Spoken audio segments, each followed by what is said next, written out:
안녕하십니까 여러분. 오늘 제가 카메라를 킨 이유는 바로 제가 오늘은 소개팅을 하는 날입니다. 딱 예쁘게 입었죠. 이제 연애고수 영상에서 이제 많은 분들이 제가 이렇게 좀 연애를 못할 것이고 연애를 해본 적도 없고 모태솔로일 것이다 이런 얘기들을 하시더라고요. 저에 대해서 잘 모르시는 것 같아서 제가 얼마나 고수인지를 한번 보여드리고자 제가 오늘 이렇게 카메라를 켰고, 이제 소개팅을 앞두고 계시는 많은 이제 분들이 이 영상을 보신다면 뭐라고 할까나, 마치 공부로 따지면 예습이라고나 할까나, 백발백중 약간 요런 느낌으로 한번 봐주시면 되겠습니다. 자, 그럼 장소에 도착을 했으니 들어가 보도록 하겠습니다. 뿅!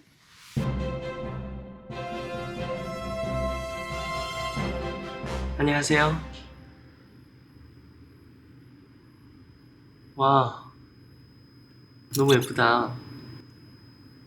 미안해요. 제가 너무 빨랐죠. 그렇지만 전 마음을 숨기지 못해요. 진짜 예쁘다. 제 이름은 박기훈이에요. 그리고 별명은 호랑이죠. 이유는 저도 모르겠어요. 사람들이 그렇게 절 불러요. 그렇다고 위험한 사람은 아니에요. 사랑에는 열정적이나 또 그렇다고 그렇게 급한 사람은 아니에요.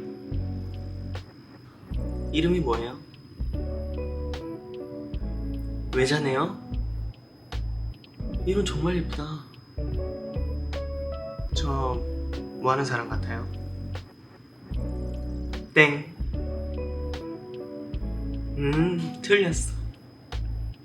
전 가수예요. 성악을 전공했죠. 지금은 라포엠으로 활동을 하고 있어요.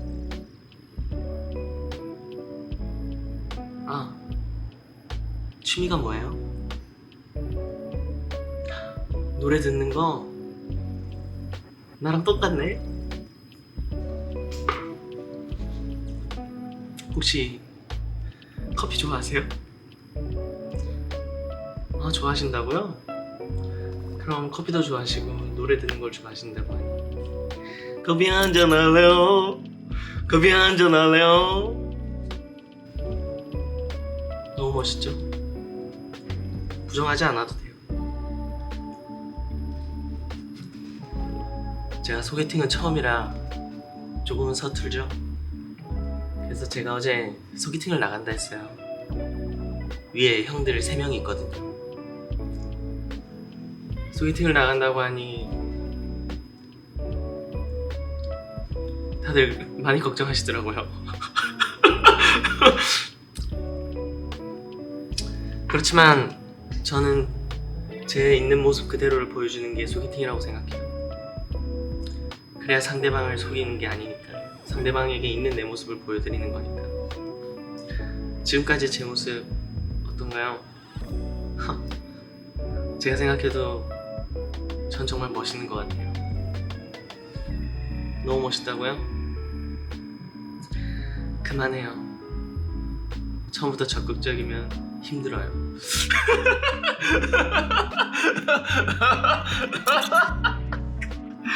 자, 됐고, 그럼 우리 어느 정도 서로가 서로를 알았으니 애칭을 정해볼까요? 난 너를 애기라고 부르겠어. 애기야. 혹시 꽃 좋아하세요? 그럴 줄 알고 준비했죠. 잠시만.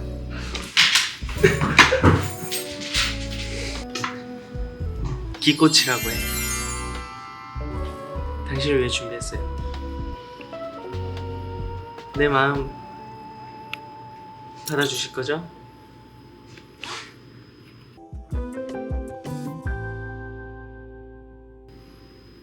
예, 형님. 지금 잠깐 화장실 갔는데 아주 완벽해요. 내 매력에 풍덩 빠졌어 지금. 좀만 기다려요. 나중에 또 전화 드릴게요.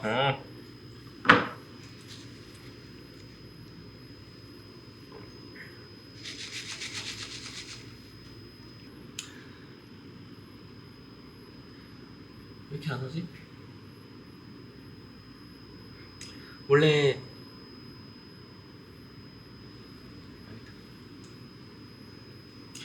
큰일 보시나?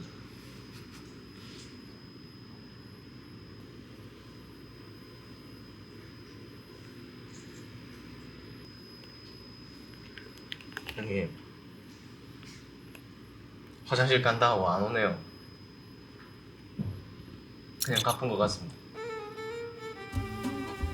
가겠습니다. 일단 그냥 가겠습니다. 지금 괜찮습니다. 네.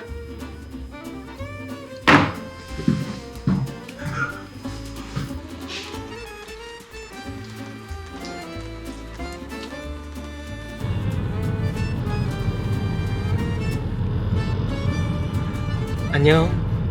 또 그냥 또 들어가면 섭하지 않습니까? 같이 고기나 먹으러 가시죠. Let's go. 네, 지금 이제 약간 캠핑 분위기 나는 그런 고깃집을 왔고요. 지금 이제 숯불도 올라왔고 이제 고기를 본격적으로 한번 구워보도록 하겠습니다. 일단 삼겹살 그리고 소시지도 준비가 되어 있습니다. 삼겹살은 옆에 두고 이건 어떻게 뜯노? 자, 고기가 개봉이 되었습니다.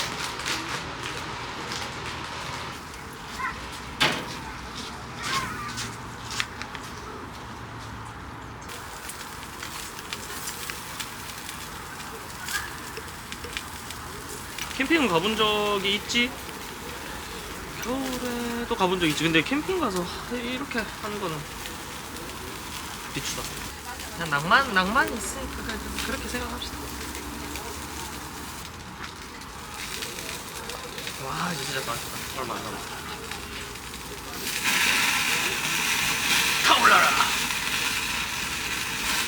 자, 약 1시간 구웠나요? 네, 1시간 정도 굽고 지금 이제 갈매기살은 구우면서 먹었고요. 그 다음에 이제 이건 삼겹살. 잠깐만. 좀 탔죠? 근데 이게 숯이 너무 세서 어쩔 수가 없어. 근데 겉바속촉입니다. 그리고 흑돼지입니다. 그냥 흑돼지입니다. 그러면 이제 또 맛있게 구웠으니까 맛있게 한번 먹어보도록 하겠습니다. 나는 소세지.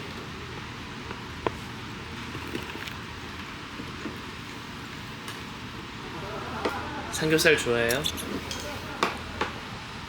저는 목살을 더 좋아해요. 삼겹살은 비계니까. 근데 지금 삼겹살이야. 이게 그 마시멜로 이거야. 뭐고 이거? 맛있네. 오늘 또 특별히 생일인 만큼 제 어렸을 적 얘기를 솔직하게 말씀을 드리자면 근데 이제 만으로 제가 30입니다. 이제 12월 16일 딱 지나면 만으로 3자가 되고요. 근데 좋은 소식이 하나 있어요, 여러분. 뭔지 궁금하죠? 맞춰봐요. 땡. 자동차 보험료가 내려가요. 자동차 보험료가 이제 만 30이 되면서 보험료가 떨어집니다. 어쨌든 이제 초등학교 때 생일 파티는 친한 친구들이랑 같이 약간 그 피자 가게 가서 피자 먹으면서 생일 파티 하고, 그 다음에 이제 중학교 때는 특별하게 보내지는 않았던 것 같은데, 중학교 1학년 때는 제가 공부를 좀 곧 잘했어요. 평균이 거의 90이었어요. 그때는 이제 공부를 좀 열심히는 했는데, 근데 저는 그러지는 못했던 것 같아요. 진짜 막 밤새서 공부하는 애들 있잖아요. 저는 그렇게는 못했어요. 저는 그냥 딱 할 거 하고 가서 자긴 자고. 근데 꼭 그런 애들 있더라. 공부 잘하는 애들은 나 어제 공부 못하고 자가지고 시험 망했다 이런 애들 있죠. 그런 애들이 꼭 1등 한대. 중학교 때 니 기억나나? 어제는 내가 잠들어가지고 못했다는 니 전교 1등 했다 이가. 이 영상을 본다면 연락하메라. 어쨌든 그러고 이제 사실 중2 때 제가 사실 중2병이 있었어요. 제가 이 얘기를 한 적이 있었는지 모르겠지만 제가 중학교 2학년 때 정말 말썽을 많이 부렸습니다. 공부도 진짜 안 하고. 근데 중학교 2학년 때 선생님이 아직도 기억에 많이 남습니다. 그리고 심지어 제가 2년 전에 서울에서 연주했을 때 중학교 2학년 때 선생님께서 보러 와주셨어. 그래 기훈아 이러면서 네 공연하길래 예매해서 왔다 그 잠깐 볼 수 있냐 이렇게 연락이 와가지고 그때 깜짝 놀랐던 기억이 있는데 어쨌든 그때 이제 고2 때 중2 때 그 선생님께 좀 속을 많이 썩였어요. 진짜 공부도 안 하고 반장인데도 맨날 놀러만 다니고 늘 그렇게 살다가 이제 중2 때 선생님이 좋은 길로 저를 이끌어 주셔가지고 제가 이제 중2 끝자락에 제가 좀 정신을 바짝 차렸어요. 이제 딱 중3 때 사실 저는 이제 원래 꿈이 저는 그 인문계를 가고 싶진 않았어요. 공부해서 좋은 성적으로 살아남기가 좀 어려울 것 같더라고요. 그래서 제가 그때 당시는 목표가 포항공업고등학교라는 곳을 들어가서 기계 같은 걸 배우고 싶었는데 이제 거기 또 들어가려면 성적이 돼야 되잖아요. 중2 때 제가 성적이 정말 안 좋았어요. 공부를 아예 안 해가지고. 그때 포항공고가 3학년 1학기가 중간고사, 기말고사까지 성적이 들어가니까 성적을 바짝 올려야 됐었어요. 그래서 제가 중3 때 공부를 이제 친구랑 둘이 정말 열심히 했죠. 그때 버블라이브 같이 한 동호라는 친구랑 내가 둘이 진짜 열심히 공부했어, 진짜. 그래서 이제 중3 때 다시 평균을 90점대로 올렸지. 근데 우리 학교가 진짜 시험이 어려웠어요. 내 친한 친구가 지금 그때 당시에 과학고등학교 갔거든요. 내 자랑을 하자면 누군지는 밝히지 않을게요. 너무 그런 것 같으니까. 근데 니도 보고 있으면 연락해라. 그때 기억나지? 걔는 과학고를 갔는데 걔가 저보다 국어 점수가 낮았어요. 그 정도로 우리가 시험이 어려워. 근데 그 정도로 나도 뭘 했다? 잘했다. 이 얘기를 하고 싶었던 거죠, 결국. 친구가 미안하다. 그러고 이제 다시 이제 그 마지노선 선까지 올라간 거야. 그래서 이제 나는 포항공고를 갈 수 있는 성적이 된 거죠. 그랬는데 이제 또 어쩌다 보니까 갑자기 중3 딱 여름방학 때 누나는 이제 예고 1학년으로 이제 진학을 했고 저는 이제 그냥 노래 생각이 없었는데 어쩌다가 이제 기회가 돼서 성악을 하게 됐죠. 근데 이제 제가 그때 당시에 노래방 가면 저는 노래를 좀 잘 부르는 친구였어. 기훈이 노래 잘한다 진짜 친구들이 막 그랬었어요. 근데 딱 처음 딱 레슨 받으러 왔는데 난 당연히 내가 노래 좀 하니까 어깨 딱 힘들어가서 갔지. 선생님이 또 하필 서울말을 쓰셨어. 근데 제가 그때까지 서울말을 접해볼 수 있는 기회가 없잖아요. 첫 레슨 딱 갔는데 해보라는데 안 되지 당연히. 그래서 막 소리를 내려고 하는데 안 나는 거야. 그래서 제가 근데 나도 모르게 나도 자존심 상하니까 저 가요는 잘하는데요 막 이러면서 내가 약간 이렇게 거들먹거렸지. 딱 서울말 가요 잘해? 한번 해봐 딱 이러는 거야. 그 약간 서울말. 근데 선생님 그냥 하시는 말인데 나는 이제 그걸 처음 들으니까 약간 기분이 나쁠 수 있잖아. 그렇게 얘기하시고 가요를 부르는데 가요도 안 되는 거야. 선생님 앞에서 진짜 망신을 당한 거지. 그래서 선생님이 딱 그랬어. 내가 너보다 노래 못하는 애를 본 적이 없어 막 이렇게 얘기를 하시는 거야. 난 노래 내 김해에서 알죠? 나 저기 삼방동 여러분 알죠? 근데 거기서 노래 잘하는 축에 꼈거든. 근데 이제 그때 이제 약간 이게 악이 맞히는 거지. 그래서 내가 한번 해보겠다. 선생님께 이제 노래를 배워서 9월, 10월 달에 시험이었죠. 6월에 시작해서 한 학년에 성악이 한 40몇 명이 있었어요. 노래 성적은 나오지 않아서 몰랐는데 나쁘지 않았던 성적으로 들어갔고 공부도 이제 예고도 하필 또 좋았던 게 3학년 1학기 때까지 점수가 들어간 거야. 공부를 해놨던 게 이제 공부선도 이제 넘어간 거죠. 아주 고등학교 때도 재미난 추억이 있습니다. 고등학교 때는 공부를 잘 못했어요. 네, 노래 열심히 했어요. 그러고 이제 뭐 서울대도 갔고 어쨌든 제 인생이 이제 30대 돌아보니 많은 일들이 있었네요. 고등학교 때 노래를 늘 1등 하니까 주위에 있는 사람들 선생님들이 심지어 나도 고등학교 때는 자만을 한 거지. 근데 그러고 이제 서울대가 딱 떨어지고 역시 사람은 미끄러져 봐야 합니다. 사람이 정말 한번 미끄러지니까 정신을 바짝 차리고 이제 겸손하게 되더라. 그러고 재수를 할 때 친구도 뭐 안 만났어. 거의 진짜 가끔 가다 만나고 노래 진짜 열심히 하고 일하면서 최대한 계획적으로 살아보려고 했지. 그러고 또 감사하게 서울대가 됐죠. 후회 없이 매 순간을 살았다고 생각합니다. 저는 만약에 서울대를 또 떨어졌으면 전 될 때까지 했을 거예요. 고3 때 서울대학교 시험 노래 딱 보고 나오자마자 난 뭐라고 했는지 알아요? 합격이다. 너무 잘했다 생각했거든. 무조건 합격이다 이렇게 생각했어. 근데 딱 재수할 때는 재수할 때 시험 보고 딱 나오는데 어떻게 했지? 잘했나? 기억이 하나도 안 나는 거야. 그래서 결과날까지 진짜 이랬다니까. 그 이제 딱 땡 되면 6시인가 딱 땡 되면 떠. 그래서 바뀌면 뭐 수업번호 딱딱딱 쳤어. 근데 확인을 못하겠어. 다음 버튼을 못 누르는 거야. 근데 어떻게 했냐면 이제 딱 혼자 방에 딱 누워있었어요. 확인 딱 누르기 전에 이제 애들끼리 막 연락이 하잖아. 자기는 뭐 안 됐고 자기 떨어졌고 막 뭐 안 좋은 얘기들이 막 하고 와. 그럼 뭐 어떻게 더 보기가 그렇잖아. 확인부터 딱 그래 이렇게 던졌어. 그래. 던지고 또 못 봐. 던지고 못 보겠어. 근데 그 칸에 2글자인지 3글자인지 보면 되잖아. 합격이냐 불합격이냐. 근데 제가 눈이 진짜 좋아요. 아니 근데 안 보고 싶은데 눈이 좋아. 아 2글자인지 3글자인지만 보자. 2글자인지 3글자인지. 실루를 살짝 떠들. 그때 본 거야. 2글자인 것 같은데? 이렇게 된 거야. 그러고 이제 합격 난리가 났지. 고3 때는 그때도 웃겼다. 나는 그때 발표날 친구들이랑 다 같이 놀러 갔어. 그냥 합격이다. 나는 합격이다. 나는 볼 것도 없고 합격이다. 그래서 놀다가 이제 합격 발표 났다는 연락을 받고 애들한테 보여주려고 PC방 데리고 올라갔어. 잠깐만 결과 확인 1분이면 하니까 PC방 잠깐 갔다 가자. 근데 이제 애들은 야 기훈아 니가 서울대라고? 막 이랬어. 근데 난 합격이니까 보여줄게 이러면서 봐라 이러면서 딱딱딱딱 딱 쳤는데 불합격했더니 기분이 너무 안 좋아져. 근데 애들은 뒤에서 비웃고 있어.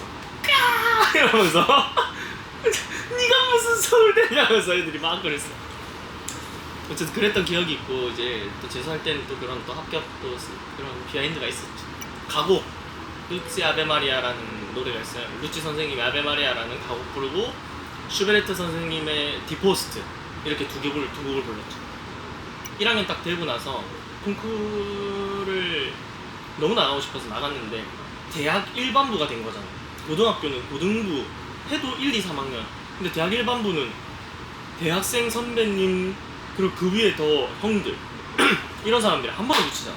그래서 1학년 때 첫 콩쿠르를 나갔지. 엄정행 선생님 이름을 이렇게 걸고 하는 엄정행 성악 전국 성악 콩쿠르이 있는데 제가 그게 이제 대학교 때 처음 나간 거예요. 고등부 때는 1등을 했었어. 대학교 때 이제 첫 콩쿠르를 나갔는데 그때 뭐 엄청 많이 오셨죠. 1학년인데 통과가 된 거야. 13, 14명? 이렇게 됐는데 제가 그 안에 들어간 거지. 기분이 너무 좋았어요. 근데 확실히 본선 가서 바로 떨어졌죠. 그 다음에는 또 어떤 가곡 콩쿠르 나갔는데 그것도 또 1차는 붙었는데 본선에서 상을 못 받았어. 근데 이제 그때 좀 많은 걸 느꼈죠. 이게 좋은 선생님을 만나야 하고 나도 물론 열심히 해야 되지만 2학년 때 이제 또 너무 좋은 선생님을 만나가지고 그러고 이제 처음 딱 나간 게 벨베데레 콩쿠르예요. 벨베데레. 이제 그건 어떻게 됐냐면 전 세계 지역 한 6, 70개국에서 각 나라에서 예선이 열려. 거기에서 1, 2, 3등을 한 사람들이 나 때는 암스테르담 네덜란드 갔었고 이제 거기에서 전 세계 거기에서 1, 2, 3등 한 사람들이 한 200명 가까이 모여서 본선 경연을 하는 건데 제가 서울에서 이제 열린 벨베데레 콩쿠르에서 1등을 한 거야. 1등 특권이 비행기표 지원이었어. 근데 제가 유럽 해외 처음 나가는 거였거든. 그래서 1등에서 나가서 이제 거기서도 또 이제 3등을 했죠. 암스테르담 갔을 때 친구랑 둘이 갔어요. 친구랑 둘이 갔는데 비행기 시간을 잘못 생각하고 거기 도착을 하니까 새벽 4시인가 그런 거야. 아무것도 없잖아요. 근데 그때 뭘 알겠어. 교통편도 몰라. 아무것도. 그래서 버스랑 지하철이나 뭐 이런 걸 타야 되는데 친구도 몰라. 그래서 둘이 한 11시까지? 한 9시인가? 까지 공항에서 멀뚱히 앉아가지고 버거킹 먹고 그랬던 또 기억이 나네. 그러고 나서 이제 거기에서 3등을 하고 이제 한국 넘어와서부터 이제 좀 콩쿨들의 결과들이 좀 다 좋았죠. 진짜 좋아요. 진짜 좋아. 일단 뿌듯하지. 나 자신한테도 너무 뿌듯하면서 선생님한테도 감사하고. 어쨌든 이제 뭐 3학년 때도 4학년 때도 콩쿨들 나가서 잘 됐고, 이제 그렇게 하다 보니까 이제 나한테 배우고 싶어하는 학생들이 생겨. 그래서 한 2년 정도 이제 레슨에 좀 몰두를 했죠. 레슨하고 있는데 전화가 왔어. 모르는 번호로 받았지. 아, 네, 안녕하세요, 팬텀싱어입니다. 딱 이런 거야. 근데 내년에 이제 팬텀싱어 3를 할 계획인데 나오실 의향이 혹시 있는지 그때 이제 고민을 했지. 이제 나는 내년에 딱 이제 1월에 입시가 끝나니까 1월달까지 애들을 가르치고 나는 이제 유학을 가려고. 이제 유학을 가느냐 팬텀싱어를 나가느냐의 그 선택지가 딱 여름쯤이었어. 그래서 아직은 아직 잘 모르니까 잘 모르겠어서 그거는 네, 제가 그러면 생각 좀 해보겠습니다. 네, 연락 주셔서 감사합니다. 이렇게 하고 이제 된 거지. 그러다가 나가야 되겠다. 그때 당시에 제 마음은 성악이 어쨌든 이렇게 대중적으로 막 찾아서 보러 다니는 관객분들이 그렇게 한국에 많지가 않잖아요. 그러니까 대중음악에 비하면. 근데 이 클래식도 이게 들으면 매력이 있고 정말 많은 가수들이 있고 정말 좋은 곡들이 많다라는 거를 한 번쯤은 TV를 보는 분들에게 저 사람 공연 한번 보러 갈까? 이 생각을 좀 들게 만들고 싶었어요. 팬텀싱어 우승은 뭐 생각도 솔직히 못했고, 팬텀싱어 나가서 레슨 노르마를 한번 부르면 다음에 내가 독창회를 한번 한다고 했을 때 그 TV를 봤던 분이 한 번쯤은 내 공연에 가볼까라는 생각을 하지 않을까? 이 마음을 들게 만들고 싶어서 솔직히 팬텀싱어를 나가는 게 처음에 제 그 계획이었죠. 그리고 제 계획은 딱 2라운드에 떨어진다 했어요. 촉은 제가 그때 막 제자들이랑 주위의 사람들이랑 동료들도 그렇게 생각했고, 니는 팬텀싱어 우승은 절대 못한다. 그리고 나도 그렇게 생각을 했고, 그래서 예상했던 게 2라운드에 나는 떨어질 것 같다, 이 생각을 했죠. 근데 진짜 실제로 2라운드 때 민성 형이랑 만나서 내가 져서 떨어졌어. 그래, 이렇게 생각했던 대로 됐으니까 후회 없고, 내가 처음 생각한 내 계획대로 레슨 도르마를 무대에서 불렀고 심사위원분들에게 좋은 평을 받았으니까 아, 이렇게 노래하면 되겠다라는 생각을 했지. 근데 그렇게 하고 갑자기 패자부활을 시키더라고. 그러고 이제 하다가 채훈이 형, 민성이 형, 성훈이 형 이렇게 또 다 만나게 돼요. 인연이니까 만난 거 아닐까? 팬텀싱어는 진짜 여러모로 힘들었어요. 근데 또 그 와중에 또 라포엠이라는 또 형들을 만났고, 그래서 또 지금까지 이렇게 하고 있고, 거기서 또 많은 일들을 또 해낸 거에 대한 뿌듯함과 또 감사함, 그런 것들도 늘 있는 것 같고, 그래서 늘 뭐 그냥 우리 형들 진짜 고생 많이 했던 거, 이런 거. 그래서 또 무엇보다 또 우리 팬들, 진짜 우리는 코로나 때문에 계속 공연이 취소가 돼서 그 팬들의 환호소리를 진짜 한 2년간은 못 들었잖아요. 마스크도 막 끼고 있는데, 그때 이제 공연, 아까 제가 말씀드렸듯이 눈이 좋잖아요. 공연장에 있으면 딱 마스크를 끼고 있어도 그 눈빛은 다 보이잖아요. 근데 이제 뭐 그때 처음부터 뭐 지금까지 또 응원해주시는 분들도 많고, 생일 맞이해서 이렇게 또 돌이켜서 생각해보면 제일 고마운 분들이지. 형들이랑 팬들이 처음에 팬카페가 생겼을 때 어땠냐, 어쨌든 채훈이 형이랑 팀 꾸려지고 나서 첫 방송이 나갔던 걸로 기억하는데, 이제 그때 아직도 기억나는 게 진짜 많은 분들이 그 방송을 보고 연락을 정말 많이 주시더라고요. 체감을 처음 느꼈지. 근데 나는 내 계획은 그건 아니었잖아요. 박기훈이라는 테너가 있구나, 다음에 공연을 하면 한번 보러 갈까라는 생각을 들게 만드는 게 내 목표였는데 이게 뭔가 싶었지. 나는 절대 안 될 거다라는 생각을 했어서 좀 모든 게 당황스러웠고, 그러다가 어쨌든 아까 말해준 팬카페가 갑자기 딱 생긴다라는 소식을 들었죠. 얼떨떨하지. 그걸 만든다고 만들 수 있나? 뭐 조건이 있어야 되는 거 아닌가? 이런 생각을 솔직히 많이 했지.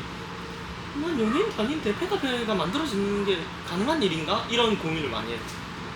이제 뭐 처음 팬카페 만들어지고 막 이제 팬분들이 이제 카페 응원해주시는 글들 이제 이런 것들을 봤을 때 이제 그때는 이제 방송 거의 끝쪽이었으니까 그때 좀 진짜 팬분들이 그런 응원 힘을 보내주시는 게 느껴지니까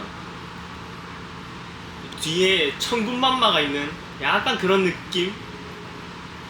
내가 딱 전장에 칼 들고 딱 나갔는데 뒤에 100마를 탄 우리 팬분들이 쫙 있는 거야. 약간 그런 느낌이었지. 그런 이제 응원 덕분에 또 우승하고 또 그런 사랑 덕분에 지금도 이렇게 형들이랑 잘 할 수 있었던 버팀목이 되어주신 것 같아. 솔직히 딱 고등학교 때부터 성악을 하면서 모든 성격이 바뀌었어. 모든 게 다 나의 방어 위주가 된 거야. 왜냐면 내 몸 관리가 1번이니까 놀자고 해도 안 나가게 되는 거야. 그리고 축구를 그렇게 좋아했는데 축구를 못했어. 왜냐면 축구하면 흙먼지 날리니까.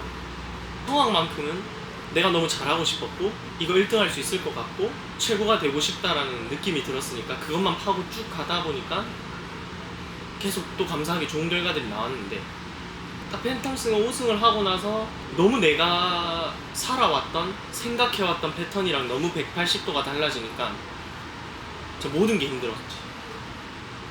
누구나가 다 그럴 것 같아. 지금 형들도 아마 다 그런 것 같고 노래를 부르는데 카메라가 막 앞에 있어. 이랬던 적은 없잖아. 그리고 그냥 뭐 마이크를 없이 하다가 마이크 쓰니까 처음에는 뭐 힘든지 어려운 건지 몰랐다가 할수록 이게 쉬운 일은 아니구나. 그리고 우린 또 사중창이잖아. 그러니까 이거는 쉬운 일이 아니구나라는 걸 또 막 느꼈지. 그냥 그런 것들, 그냥 모든 게 상황이 바뀌면서 좀 많이 힘들어졌던 거 같아. 그때는 모든 계획을 내가 짤 수 있었잖아. 뭐 레슨을 할 거면 몇 시부터 몇 시까지 애들 레슨, 그 다음에 뒤에 뭐 친구 만나서 놀고, 그 다음에 뭐 12월쯤에 독창회를 한번 할까? 이제 늘 그렇게 해왔는데 지금은 좀 그런 상황은 아니잖아. 그러니까 이제 제이들은 계획이 좀 달라지거나 이러면 스트레스 받아 하잖아. 나만의 무슨 계획을 세워놓은 거야. 근데 이게 어쩔 수 없는 일이라는 게 있잖아. 갑자기 막 방송이 잡혀있을 수도 있고 갑자기 뭘 해야 되는 경우가 무조건 생길 수밖에 없는 상황이니까. 근데 그때 이게 성격이 그러려니 하면 좋은 건데 그렇게 안 되면 스트레스 받아버려. 그런 것들이 좀 제일 뭐 힘든 부분이지 않나. 라포엠 하면서 좋았던 거 많지. 언제부터 얘기를 할지 생각해. 일단 올해를 얘기할게. 라포엠 하면서 올해 제일 좋았던 거 다다다다다다다다다다다다다다다 이거지. 제일 좋았지 아주. 그때도 그랬고 지금도 그렇고 내가 생각하는 것 중에 하나가 뭐냐면 형들이랑은 라포엠을 떠나서도 되게 잘 만나고 재밌게 만나고. 우리 그때 사실 물총싸움 하면서 놀았을 때 우리 그때 진짜 일상이었잖아. 진짜 편하게 놀았잖아. 그냥 약간 그럴 것 같아. 라포엠을 떠나서도 우리 넷은 그렇게 놀 수 있었을 것 같고 놀았을 것 같아. 그런 거. 그런 게 앞으로도 그냥 좋았던 거, 제일 좋은 거. 방송에서 노래를 하는 거, 그 다음에 콘서트, 그런 활동들 있잖아. 그냥 그걸 준비하면서 사실 진짜 쉽지 않는 작업이잖아. 이게 솔직히 아마 지금까지 조금 오버하자면 우리가 지금 5년 가까이 새로 본 곡들이 500곡, 1000곡 될걸? 아마 얼마나 힘들겠어. 나도 그렇고 형들도 그렇고. 근데 그게 해낼 때마다 진짜 기뻐. 끝날 때 딱 그것 때문에 너무 힘들어하고 스트레스 받아하고 같이 머리 부여잡고 막 힘들어하고 막 그럴 수 있잖아. 짜증도 나고 막. 근데 그때 딱 그런 거 끝냈을 때, 끝날 때 제일 기쁘지. 기뻤던 순간은 그런 거 같고 돌아가고 싶은 순간, 오래 돌아가고 싶은 순간. 핸드 보고 있나? 핸드 보고 있습니까? 내 오늘 소개팅 까이고 지금 이러고 있습니다. 왜? 개봉 가까이 올해로 돌아가고 싶은 순간 딱 그 순간이야. 계곡에서 우리 되게 내추럴하고 편하게 놀았던 거. 그리고 약간 늘 좀 돌아가고 싶었던 순간들이라기보다는 뭐 어떤 일들이 있었을 때마다 좀 형들한테 미안한 게 있어가지고 그런 마음이 늘 많이 들어서 그때는 좀 이렇게 돌아가서 좀 더 잘했어야 한다 생각하고 좀 더 잘하고 싶었고 미안하단 말도 해주고 싶고 약간 그런 마음이 드는 때는 늘 있었던 것 같아요. 그냥 그거예요. 근데 이제 개인적으로 좀 형들이 존경스러운 거는, 형들은 약간 그런 게 있잖아. 늘 매 무대마다 새로운 걸 해내려고 하거든. 똑같은 걸 안 하려고. 난 그거 진짜 존경스러워. 진짜 그게 쉬운 일이 아니야. 아까 얘기했듯이 그게 진짜 어려운 일인데 형들은 그게 용납을 못하나. 그게 좀 나는 형들 진짜 자랑스러워. 좀 존경스러워. 아, 네, 얘기하는 도중 이렇게 간식이 왔습니다. 아, 이렇게 또 인터뷰하는 도중에 간식이 왔으니까 고구마를 한번. 아, 뜨거워라.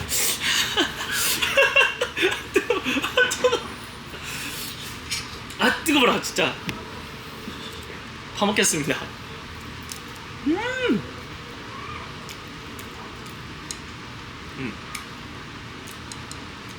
21살의 기훈이에게. 그래, 21살의 기훈아, 니 지금 서울대 갔다고 좋아하겠지. 그때 나는 엄청 열심히 했어. 열심히 하되 그 친구들이랑 좀 한 번씩 놀아라. 이 얘기를 해주고 싶네. 친구들이랑 한 번씩 좀 놀고, 노래도 열심히 하고 놀 때도 또 열심히 더 놀면 좋을 것 같아. 난 그때 놀질 못했어. 그리고 10년 뒤 네 인생 내 그래 될 줄 알았다. 니 인마 정신 안 차리더만 마. 그래 될 줄 알았다. 몸이 많이 아플 것 같은데 건강 좀 잘 챙기고, 내가 지금부터 건강을 잘 챙겨보도록 할게. 10년 뒤 너는 많이 아플 것 같아. 10년 뒤 기훈이 많이 아플 것 같아. 내가 우리 팀에서 할 수 있는 역할 중 하나라고 생각은 했어. 근데 어쨌든 그래야지 좀 더 팬들이랑 거리감이 없는 느낌? 조금 더 가까워지는 느낌? 그런 게 들 수 있잖아. 그냥 그런 것들이 좀 중요한 부분이라고 생각이 들어. 내가 웃겨요. 왜 나만 보면 웃어요? 내가 언제부터 웃겼는지 내 지금 기억은 잘 안 나지만 웃지 말아요. 웃지 말아요. 난 내가 웃길 생각을 가지고 있는 게 아니면 여러분이 날 보고 웃는 거잖아요. 오지 말라요. 진짜 근데 사람들이 날 보고 웃잖아. 뭐뭐 웃는데 뭐. 그런 분위기를 만들 수 있다는 건 좋은 것 같아. 콘서트나 뭐 이런 데서. 그럼 이제 생일을 이렇게 생일 또 이렇게 축하해 주신 우리 또 많은 분들 너무 고맙고, 행복한 생일을 또 보냈고, 이제 30번째 생일이 아주 또 좋은 기억으로 남았던 것 같습니다. 여러분 너무 진심으로 감사드리고, 오늘 뭐 영상이 이제 어떻게 또 나갈지 잘 모르겠지만, 또 그나마 여러분들에게 조금이나마 웃음이 되었으면, 웃을 수 있는 그런 시간이 될 수 있으면 좋겠습니다. 어쨌든 정말 진심으로 감사드리고 행복한 저녁 보내시길 바라겠습니다. 안녕히 계십시오. 웃지 말아요.